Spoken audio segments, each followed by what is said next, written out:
Hi everybody, I will try to do it in English, but I'm French. But I speak English for 4 years, so I think I can do it in English now. So, I don't know if you all know this guy is an outstanding producer. He is a theatrical movie producer, TV series producer, and is John Le Carré's son. And he is adapting a lot of things, not only his father's works, but I think you know some of his drama series like The Night Manager, who win a lot of prizes and awards. The recent one was The Little Drummer Girl, and he also did some theatrical movie for Netflix. But today, he will let us know the recipe of success. Because as I told you, French people are sponge, and we can learn fast. And we want to learn today. So don't hesitate at the end to ask him question, efficient question, to be good as you are. So I'll let you introduce yourself. Simon Cornwell creates Ink Factory in 2010 with his brother, but he will let us know why he jumped on the TV industry. Yeah, so I guess my brother and I got together. My brother's a screenwriter. He's been in the business for 35 years now, working on the West Coast.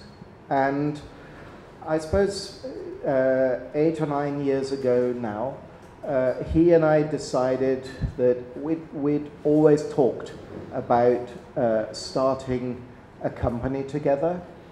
And it seemed to us that we were just embarking on a time of extraordinary change in the industry. And change is difficult, it's complicated, but it's also a change that creates opportunity. The internet was really becoming a popular medium, and if you think back 8, 9, 10 years, it was just becoming something we could use to provide entertainment. Netflix was just getting started as a streaming service, and my brother and I looked at things and we said this is going to have a huge impact on the way we consume entertainment, and particularly on the way we as producers can find and relate to our audiences. And so we decided to start a company where we really put storytelling at the heart of the company. I guess we put the storytelling, the storytellers at the heart of the company. And the other thing that we put alongside them was our audience. I think it's very easy, particularly in the world of television, to underestimate your audience, to assume that people are not perhaps incredibly well educated, not sophisticated. And I guess we believe that's fundamentally wrong. Even audiences who maybe have not been to university or graduated from expensive schools or glamorous schools are incredibly sophisticated consumers of entertainment. And actually, audiences are thirsty. They have an enormous amount of choice about what they do, but they also want to be entertained and stimulated. And so I think we saw the opportunity to try, in a very simple way, to begin stories with characters that people can relate to, but then to send those people on extraordinary journeys and to take our audiences both physically and emotionally to places that maybe they haven't been before, hopefully that they certainly didn't expect to go, and to challenge audiences in new ways, knowing that you know, with the change in the structure of television, changes in feature film too, we'd really be able to speak more and more directly to our audiences. Due to your experience with consumers, viewers, do you think there is a difference between theatrical movie viewers and audience and TV series audience? Because you did you explain today the audience is so educated and they are looking for very sophisticated material, but we don't have the same level of financing in TV and theatrical movies. Things change today, but we don't have the same things at the beginning. So do you think there is a difference when you do both? Well, I think if you look simply at the demographics of audiences, then cinema audiences are different from television audiences. I mean, maybe not surprisingly, you know, an evening at the cinema, you know, there's two of you, you go out for a meal, maybe somebody has to look after the kids, suddenly that's 100 euros. So, you know, there's cinema audiences are necessarily, generally more affluent than television audiences. They're often better educated on average, but I don't think that makes, that doesn't mean that people are more or less sophisticated consumers of entertainment, actually. Totally agree. But the thing is, in the TV industry, especially in France, the production cost is lower than America or UK, and your show is very well produced with a very big production value. Is it hard with your first, because I think The Night Manager was your first production of your company, and your first TV production. TV series, sorry, and it was a very expensive production. It was hard to build it.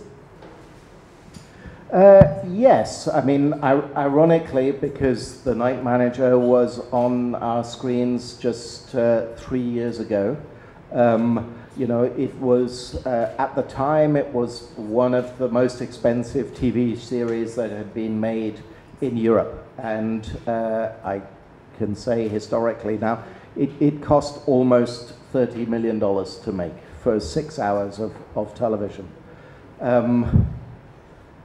Today, $30 million doesn't really pay the price of entry to a high-end TV show. And we've found budgets per hour going up and up. You know, I think the most recent projects that we're looking at in television are maybe $7 million an hour. I think it won't be long before we hit $10 million an hour. Well, the last, you know, the last 3 films that we made cost about between $7 and $10 million an hour. So actually, no difference in production budgets between the very high end of English language television, okay, and the low to middle end of theatrical film. Yeah, sure, understood. And you attract big talents on your show.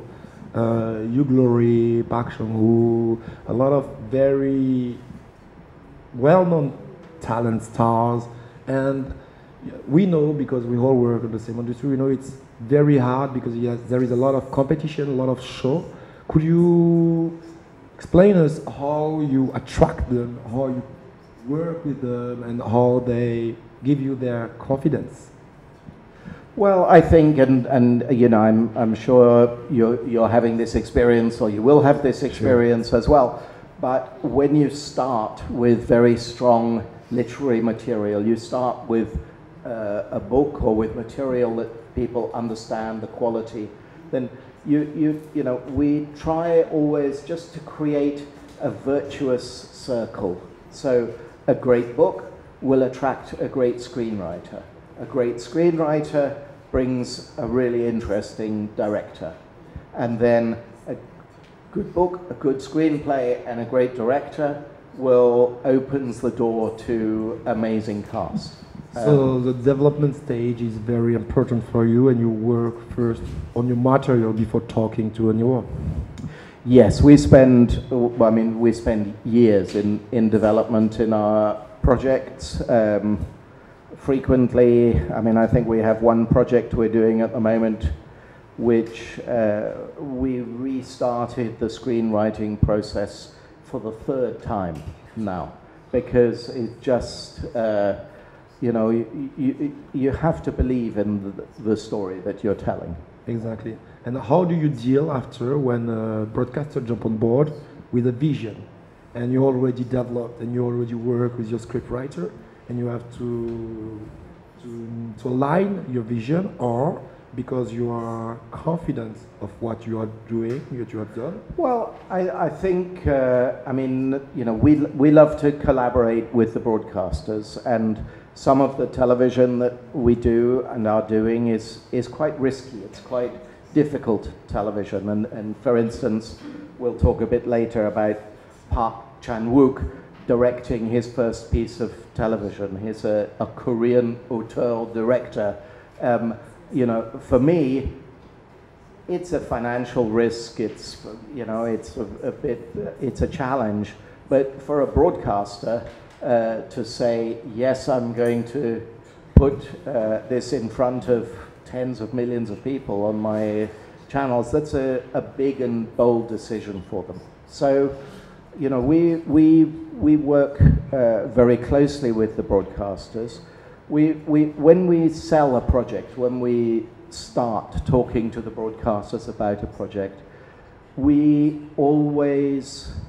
very careful to have a very clear view in our own heads of what it is, what's the story we want to tell, how we want to tell it. And when we go to sell, that's what we sell. And we have to be very careful. It's very easy when you're selling something and you can tell that the person you're talking to is maybe not quite sure that that's what they wanted to buy. So you change it a little bit while you're selling it. And if you do that, problems start right away, because then you've sold different shows to different people, and you have different expectations, and you have different problems. So we have to invest the time and the energy into convincing everybody who comes on board, actually, that we're all making the same movie. We're all trying to say the same things. And when you start the development, you already have a target in mind, or things happen during and after the development? No, we pretty much always have a target in mind, even if we haven't sold a show yet. I think the different networks have different personalities. I mean, even among the streamers, we look at a project and we say, this one feels like it's right for Apple, this one feels like it's right for Netflix, and sometimes we're wrong, and we always try and sell to all of them, but usually we have a pretty clear idea of who's the right distributor. And the way you are choosing them is more in terms of the viewer they can attract, or more the DNA they represent? I think it's probably the DNA of the way they work with filmmakers, and also what they're looking for their audiences. I think some places that maybe have a freer, more entrepreneurial culture. They're more oriented towards a little bit of risk-taking.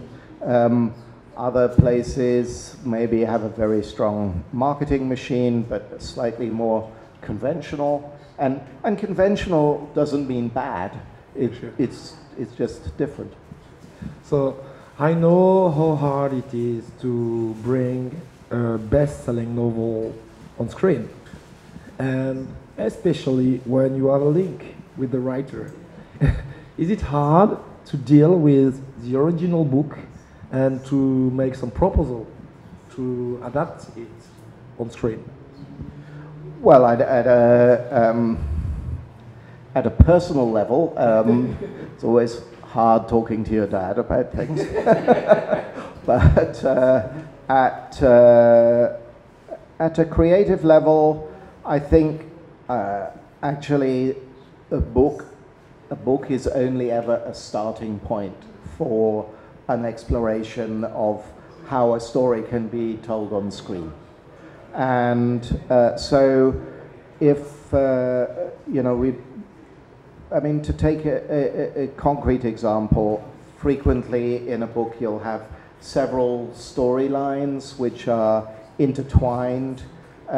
You may have characters who mainly observe the action, maybe they hold back from participating. As a literary device, that can work fine. As as a story on screen, having a protagonist who doesn't do anything is quite complicated. So you have to make big changes. I'm very lucky with our father, who's he's been doing this for 55 years, since almost before I was born. So he understands that the book is only ever the jumping off point for the creative process. Understood. And I want to talk a little bit more about The Night Manager. So I think you have a clip to show to the audience, just to show you the quality, the stars, and also the crazy things, because when you're a producer, you know how hard it is to travel all around the world to shoot your show. And The Night Manager is this kind of show between Care, Switzerland, that you will see it in the clip. Yeah. Well, wait, I'll just introduce that clip for a second. So I wanted to show this clip because it relates to a lot of the things we've been talking about. So, the Night Manager, I think, was successful because it told a very good story. But actually, the story is very simple. A guy is recruited as an agent to penetrate the court of an arms dealer and bring them down. And that's the story. That's 6 hours of television in 15 seconds. And actually, that's pretty much the whole story. But the story comes alive because of the people and the characters. And The Night Manager is as much about or even more about the people and the way they relate and how they come alive on screen as it is about the story itself. So the clip that I chose to show, I want to show because I think it's a masterclass in its own right, actually. This is, in my view, an extraordinary piece of direction from Susanne Bier, who obviously a Danish feature film director. This was her first piece of television. This was only her second project in English. But what I would like you to watch in this is the way, not just that we build towards a climax in the story, but the way that you see the characters relating to each other.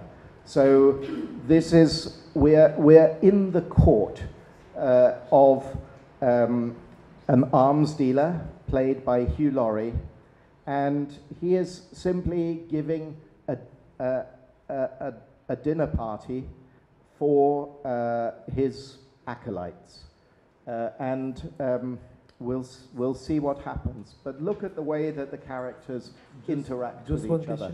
David Farr was the writer of the... David Farr was the screenwriter, and Susanne Bier the director, and they worked very closely together on So you'll see the writing in this scene is beautiful, but it also works beautifully with the choreography. So this is, it's seamless interaction between the writing and the direction, I hope. I'm sure.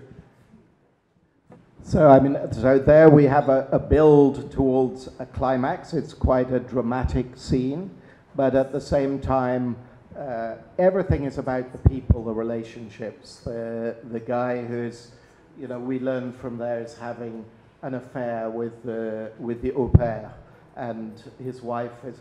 All of this, there's no words, there's no communication. It's all with choreography of the scene, and it's you know, it's that strength, that skill, that vision as a director, I think that brought the show to life.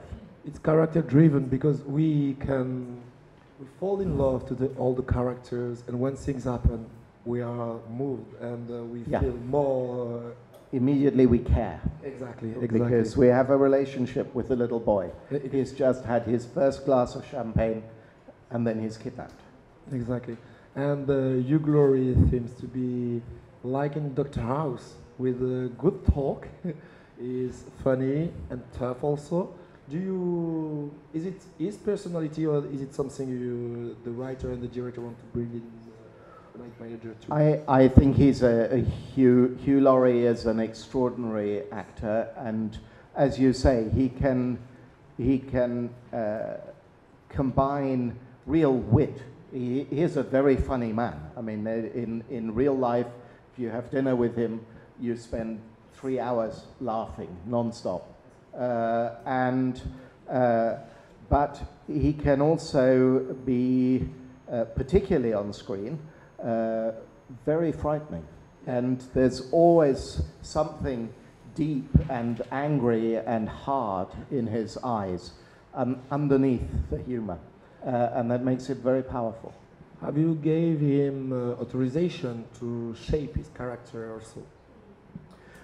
Yes, he loves that character, and he felt very. I mean, he was very much engaged with Susanna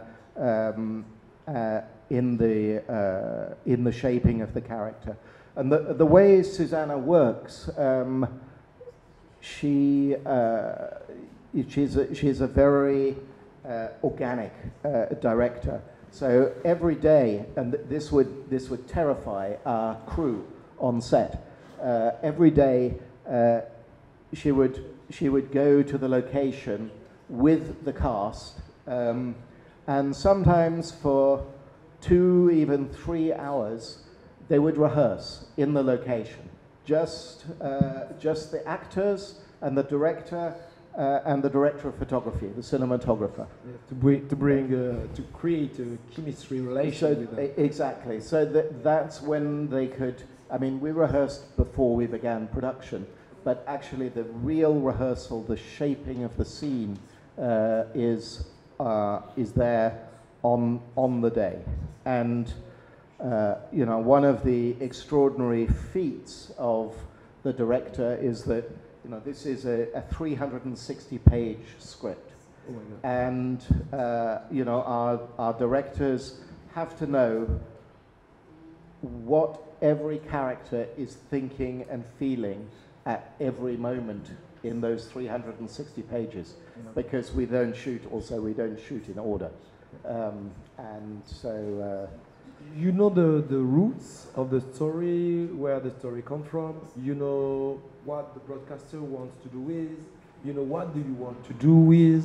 And after there is the shooting, and your director is the boss of the set. But how do you work? Are you really involved on the set, or do you give 100% of your confidence to the director, and you're just there if she is asking for you? I think you have to give 100% confidence to the director. I mean, you know, that's your role unequivocally is to support the director. I mean, directing it's an incredibly tough and demanding thing to do, and You know, you're working.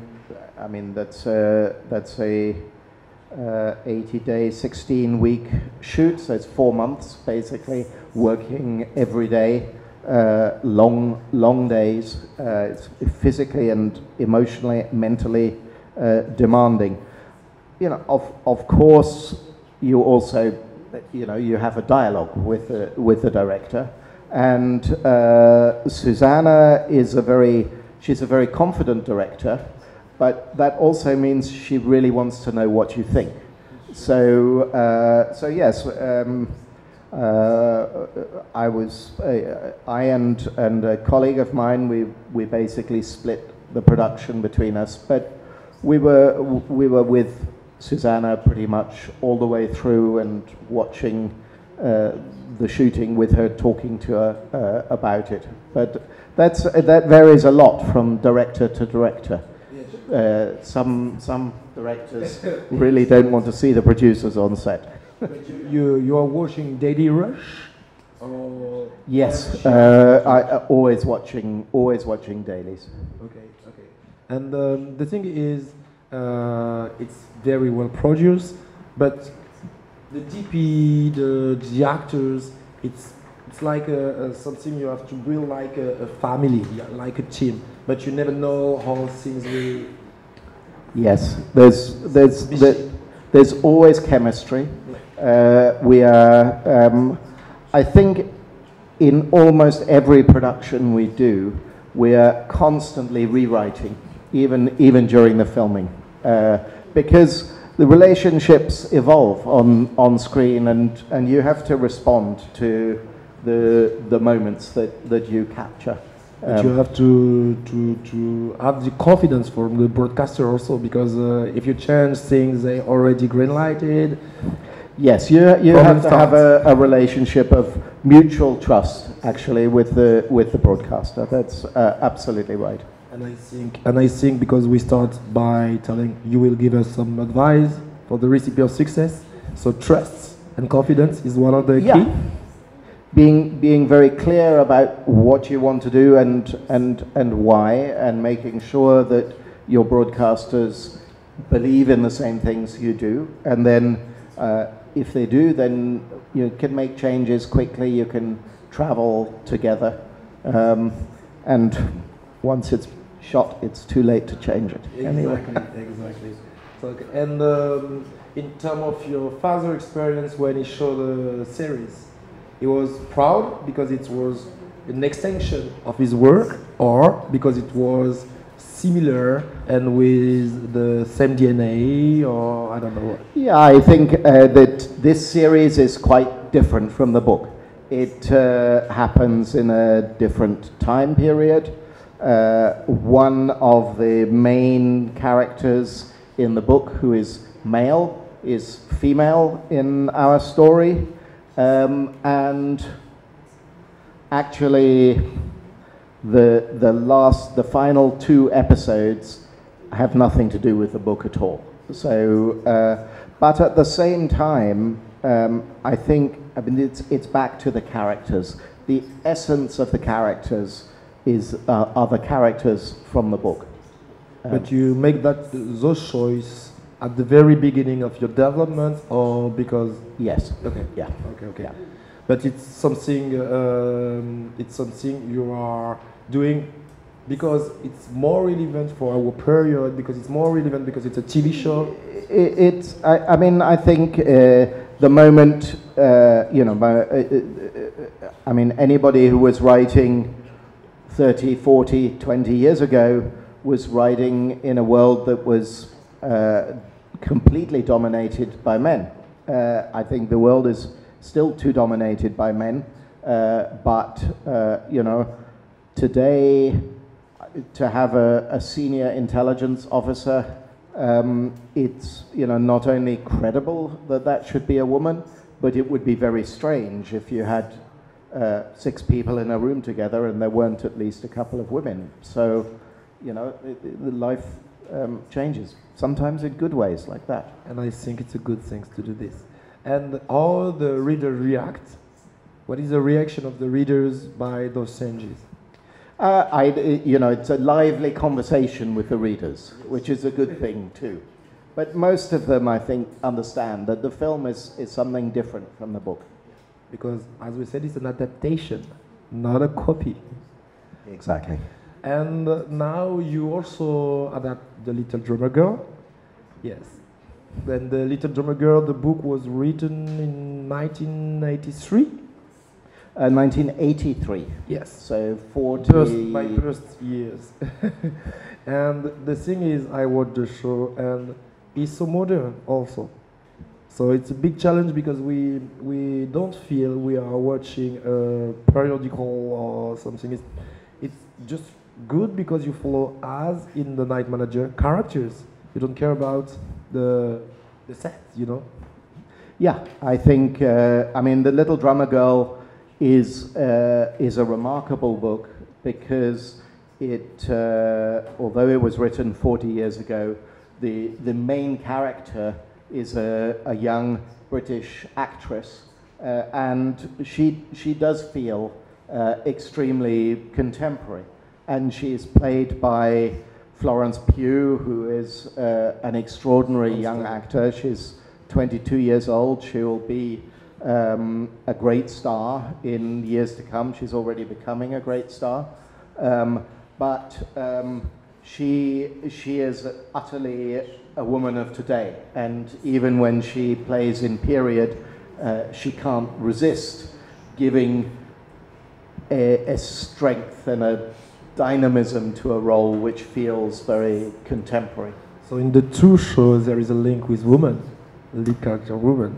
And is this something you decide to do it because, as you said, it's relevant for our period, or is it just because the story was good to adapt at this moment? Well, I think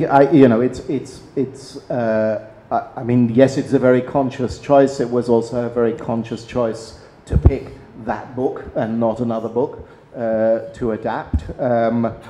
But I think. And I'm sure it's the same in France as well, but I think broadcasters, TV producers are often lagging behind society in terms of the reality they portray, and I think that's very wrong. And you said it's a specific choice for both TV series. How you drive your choice? Yes, I think, I think. How you decide to do this one or this one? When we look for stories which feel like they're relevant to the world we're living in today. So even if they're taking place in the past, if you go to talk to a broadcaster, particularly about a book that's 40 years old, first question they'll ask is, why now? Exactly. And you better have an answer to that question, and an answer that makes sense to the audience. And the second question should be, how now? Yeah. Yeah. And so when they ask you how now, are you talking immediately about Park Chan-wook, about your writer? How do you start?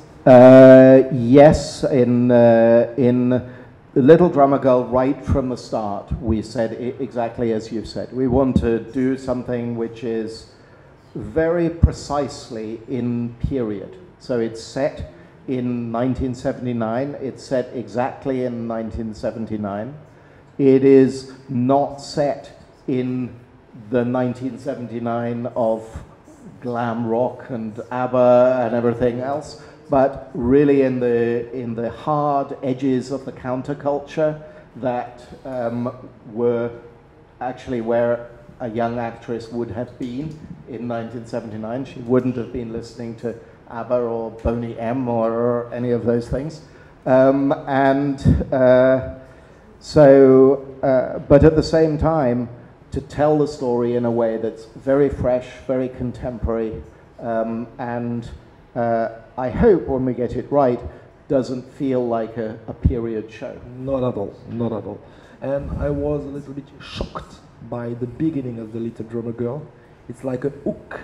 Is it the same in the book, or Yes, it's very much it's the Little Drummer Girl in terms of the telling of the story is very faithful to the book. It's very different from The Night Manager. Okay, makes sense.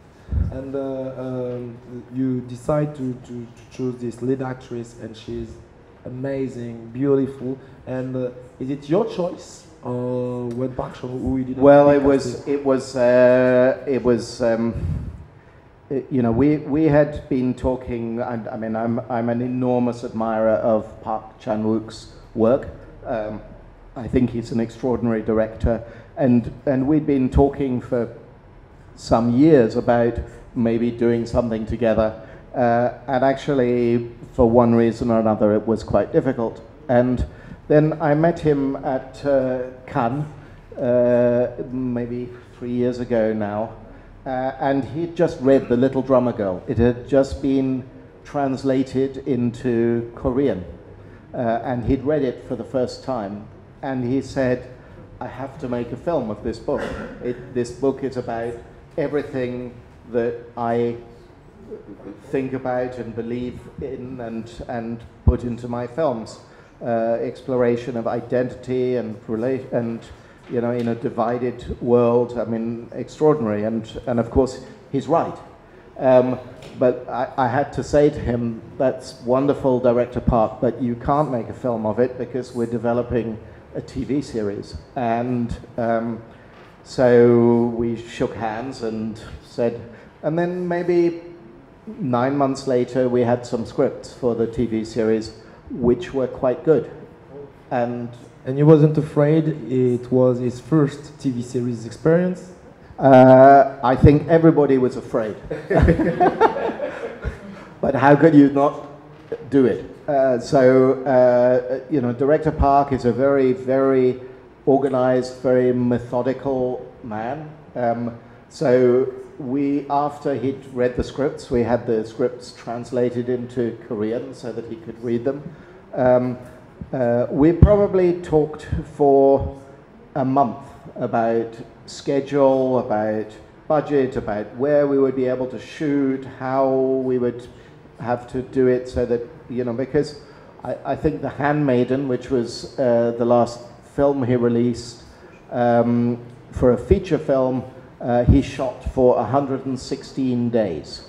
And we gave him 85 days to shoot 6 hours of television. So it's a... We are still friends. But, you know, before he said yes, he wanted to see exactly how we would make the show in 85 days. And he decided it was possible, and it was. But if I listen to you correctly, you seem to be someone who loves to be ready to shoot. So you take a lot of time to develop, to talk to the broadcaster, to attract the director, but I'm also a producer, and also there is a ticking clock when we finance a project. And how do you deal with that? Well, it's, I mean, I think we, you know, the way we deal with it is simply by having a slate of projects. So we have, you know, we always have, I mean, the Little Drummer Girl actually was our, it was number 3. We had 2 projects which we thought we were going to do, and then we had Little Drummer Girl as the backup project. Okay. And the other 2 will happen, but they haven't happened yet. But we did the backup project. If there is producer here, so listen. Yes, so I'm impressed by all those developments you have, and I read you work with, I'm not sure I said it correctly, but endeavor content on your project. Is it an artistic association or more financing association? Well, so Endeavour Content is, I mean, it's primarily a financing, or actually a sales relationship. So they handle our sales to international broadcasters.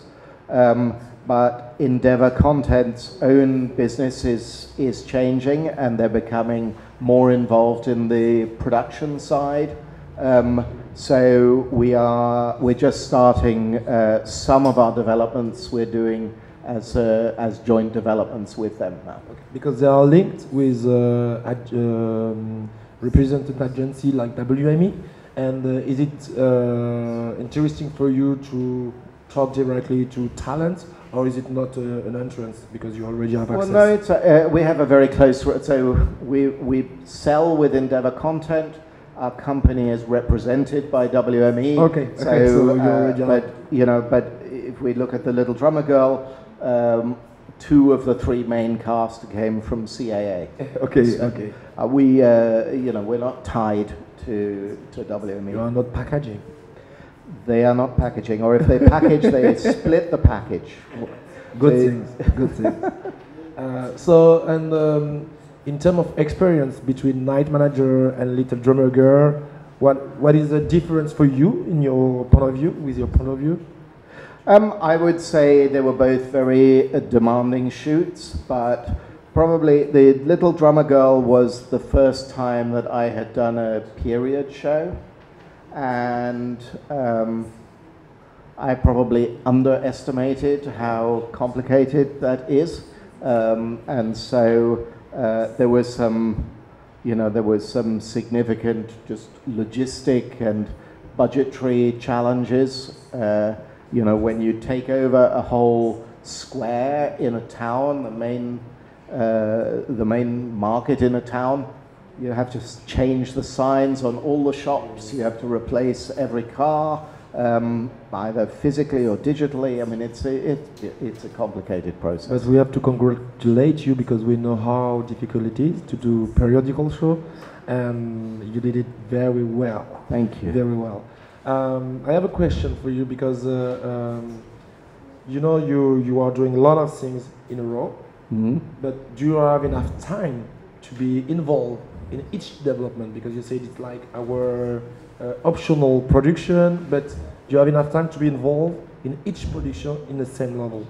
Well, I mean, the answer is we're lucky enough to be able to build a team.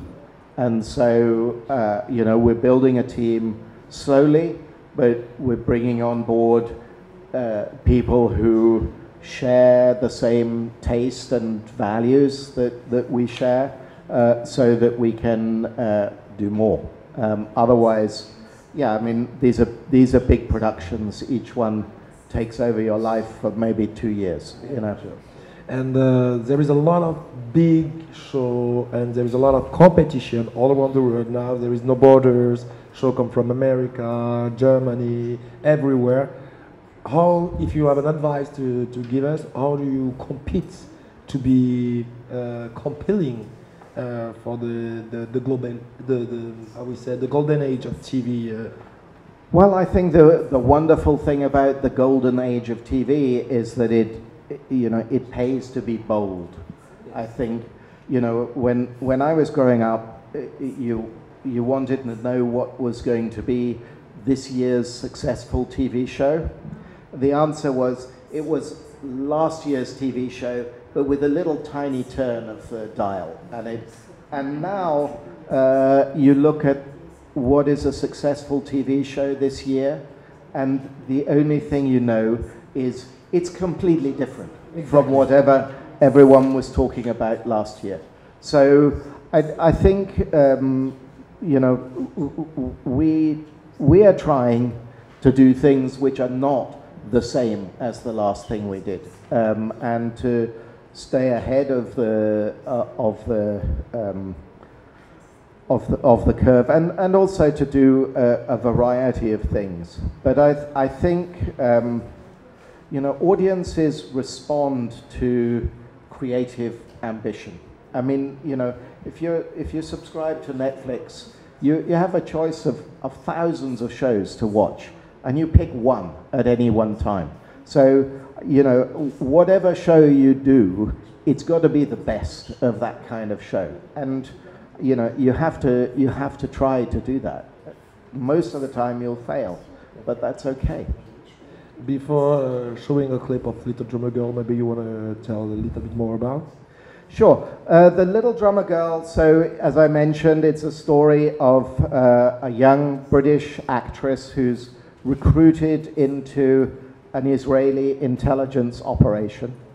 And she is going to penetrate a terrorist cell. And the way that she penetrates the cell is this is in the days before the internet.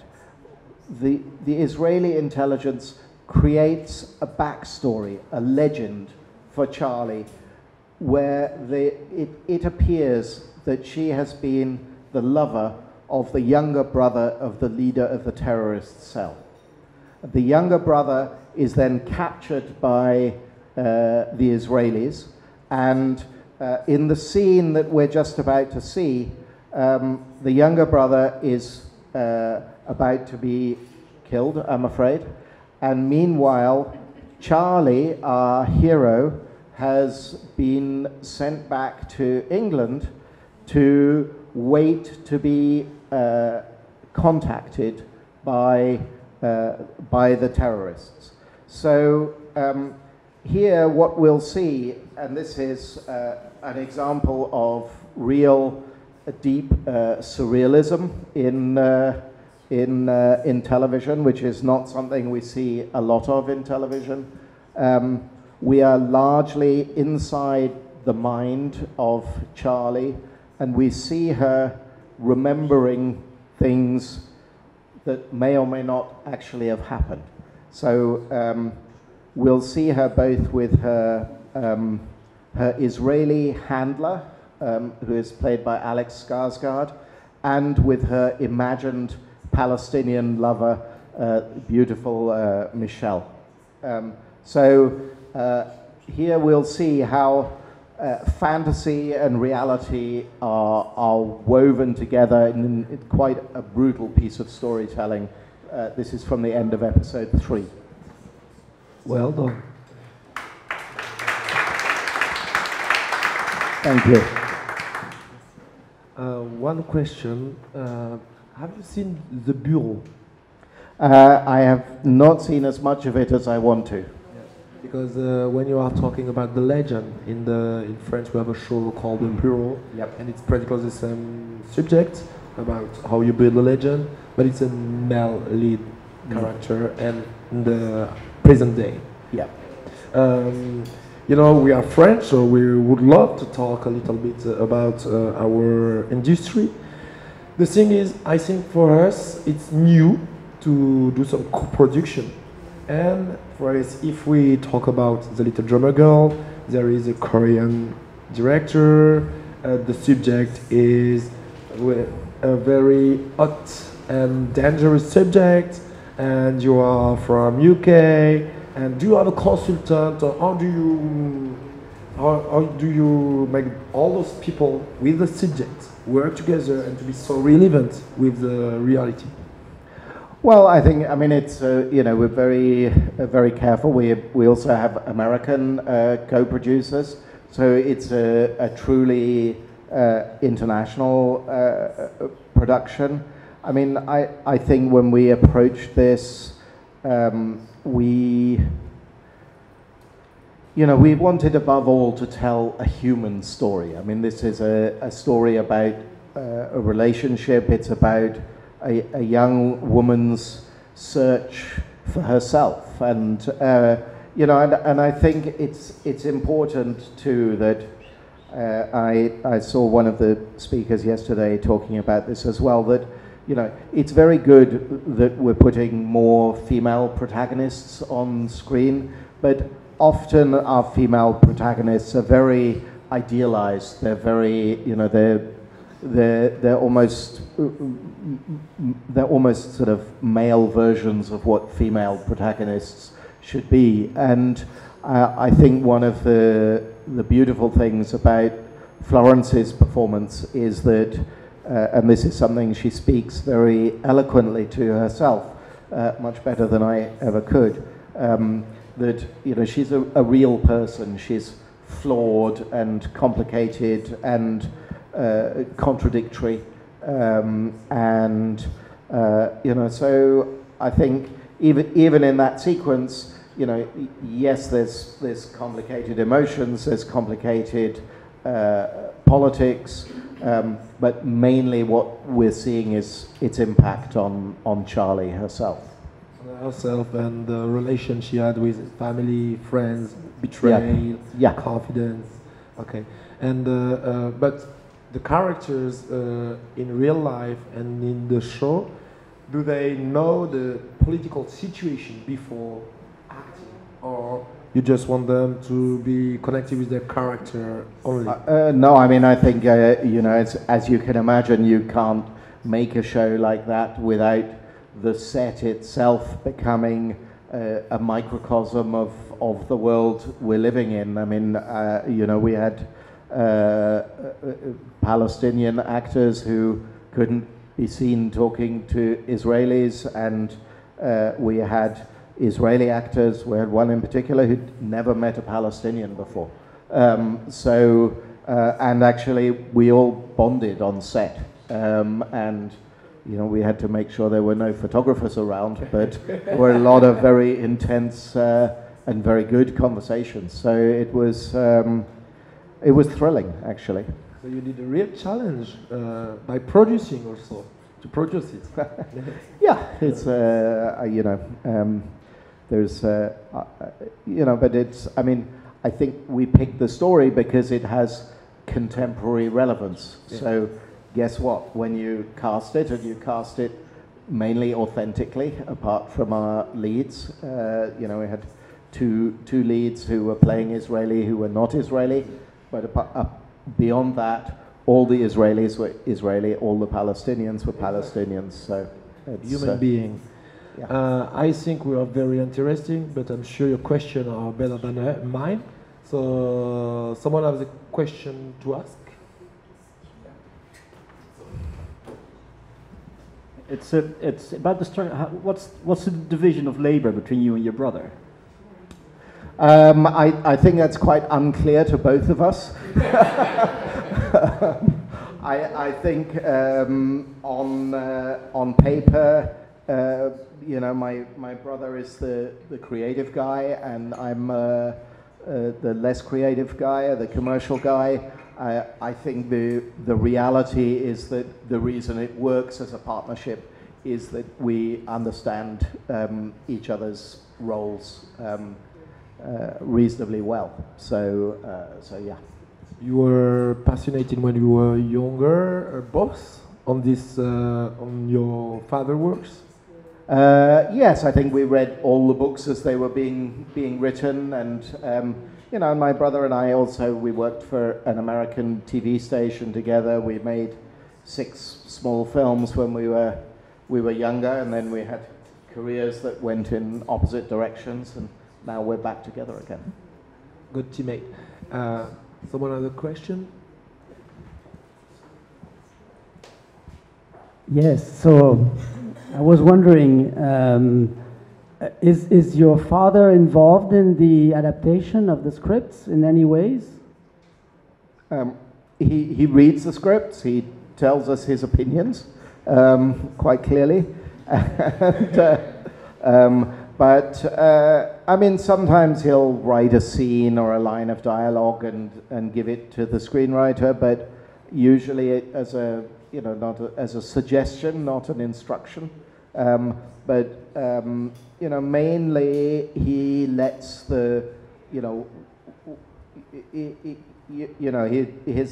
his mantra, which he's said many times in interviews, is that you know, the job of the people making the film is to make the film of the film, not the film of the book.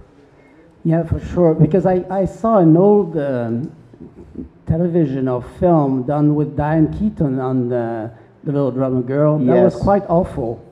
It was a dreadful film, yes. And I thought, what a shame. That's one of the favorite books I've ever read. Well, it was, and you know, at an emotional level, that film was one of the other reasons we wanted to do a new version of the story behind the film was a very tragic one, which is that George Roy Hill, who directed it, who was he was a great director. I mean, he did Butch Cassidy and the Sundance Kid and The Sting and did a raft of fine movies, actually.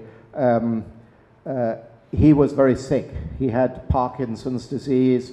His brain was falling to pieces, and he had not told the studio that he was sick because he wouldn't have been able to get insurance if he'd been sick. So actually, when he'd finished the film, he himself realized that he was actually not capable of directing a film anymore, and it was a devastating experience for him.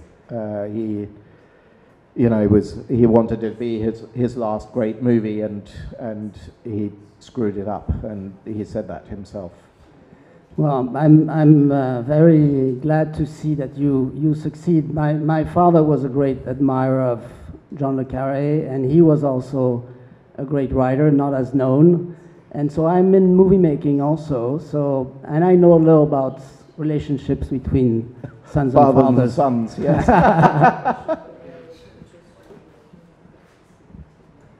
Hi there. Two questions, if I may. Can you tell us what next, first of all? I can tell you some of what next. We're working on an adaptation of The Spy Who Came In From the Cold. We're also working on a feature film adaptation of my father's latest book, which will be published in October. We have 3 other big projects which are very active, which I can't tell you about. Thank you. Question 2. I entirely agree about female protagonists and the way that what I would call clumsy shoehorning of sort of women into behaving like men in many ways. Why do you think there is this? What's the pressure that is creating that scenario at the moment, and what is the solution? Is it more women writers? Is it, maturing of the industry? What is it? I mean, if I had to pick one or two things which are things which can only evolve over time, yes, it's fundamentally getting more women writers and more leading writers who are women. We have a lot of writers' rooms now which have nearly equal numbers of men and women, which is great, but still too frequently, it's a man in charge. I think more women directing and more women being given big jobs as directors, and also that requires. It takes time because simply you can't give any director big jobs until they've done a few small ones. Thank you.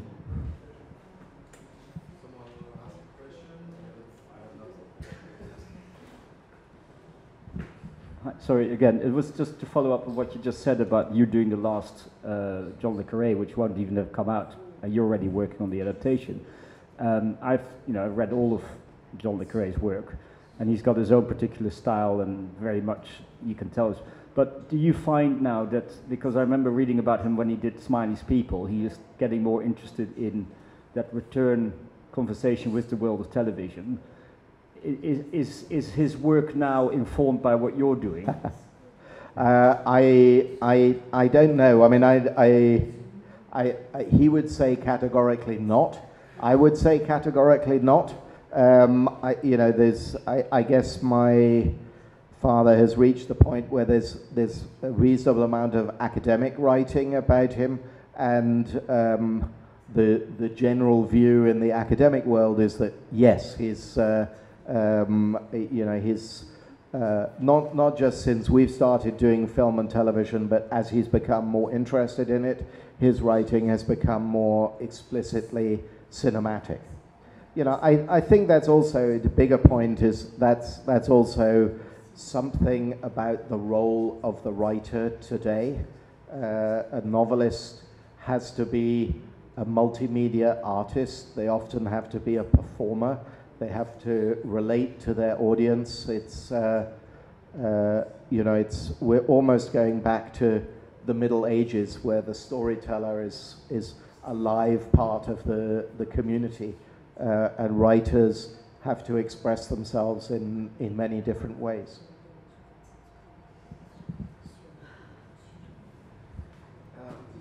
So I would try to sum up your advice. So, the recipe, again. First. There's no recipe. The recipe is break the rules. I try. So the thing is, we are talking a lot about confidence, a lot about chemistry, just to build a team, an efficient team who is looking in the same way. We were talking about to be relevant to the society and to talk about human being. I'm sure you have some other advice to give us. Well, I think that's all right, and that's all true. I mean, I think I think the most important thing is to be creatively bold today. I think you have to be brave. It doesn't mean to say you have to be very expensive or have massive budgets. I mean, there are great shows on television which are made for not very much money, and they become successful around the world simply because they're good. So I think it's about being creatively bold and being evangelical too. It's saying, why are we doing this, and bringing everybody along with it. Before this talk, he told me the recipe, patient. But I don't know why he don't want to share it with you, because you already have this patient.